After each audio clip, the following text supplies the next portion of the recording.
UEFA champions লিগের সেমিফাইনালের প্রথম লেগে ৩-৩ গোলে ড্র করেছে বার্সেলোনা এবং ইন্টার মিলান।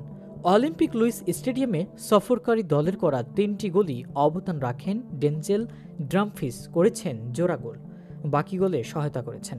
খুবই স্বাভাবিকভাবেই জিতেছেন ম্যাচ সেরার পুরস্কার। এরপরও আলাদাভাবে ম্যাচের আলো নিজের দিকে টেনেছেন লামিনে ইয়ামাল।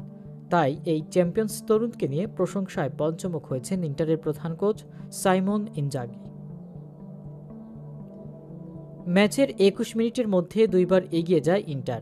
২৪তম মিনিটে দৃষ্টিনন্দন গোলে বার্সার হয়ে ব্যবধান কমান ইয়ামাল। প্রথমে বক্সের বাইরে ইন্টারের এক খেলোয়াড়ের কাছ থেকে বল কেড়ে নেন লামিনে ইয়ামাল।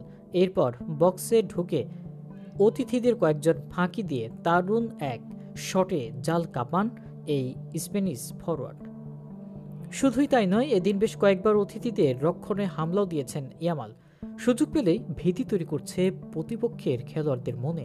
তার একটি শর্ত পোস্টে লেগেই ফিরে আসে, না হলে ম্যাচে জয়ের হাসি মাঠ ছাড়তে পারত বার্সা। সব মিলিয়ে মাঠের পারফরমেন্সে দুর্দান্ত ছিল ইয়ামাল। অভিষেকের পর থেকেই নিজের জাত চিনিয়ে আসছেন ইয়ামাল। ইতিমধ্যেই সময়ের সেরা ফুটবলারদের একজন বনে গেছেন। তার সঙ্গে এখন মেসি রোনালদোর মিল খুঁজে পান অনেকেই। অনেক নেটিজেন তো বলেই ফেলেন, মেসিকে ছাড়িয়ে যাওয়ার সব যোগ্যতাই আছে ইয়ামালের। এই ফরওয়ার্ড সেরা করতে পারবেন কিনা সেটা সময়ই বলে দেবে। আপাতত ব্যক্তিগত পারফরমেন্সের দ্যুতি ছড়িয়ে প্রতিপক্ষ দলের কোচের মুগ্ধতা আদায় করতে পেরেছেন, এটাই বা ইয়ামালের জন্য কম কিসের। ইয়ামালকে নিয়ে ইনজাগি বলেন, গত ৮-৯ বছরে আমি ইয়ালাইমে ইয়ামালের মতো খেলোয়াড় দেখিনি।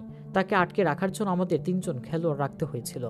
এই কোচ আরও বলেন, ইয়ামাল এমন একজন প্রতিভাবান ফুটবলার যা ৫০ বছরে কেবলমাত্র একবারই আসে। তার মতো একজন ফুটবলারকে খুব কাছ থেকে দেখতে পেরে আমি খুব মুগ্ধ।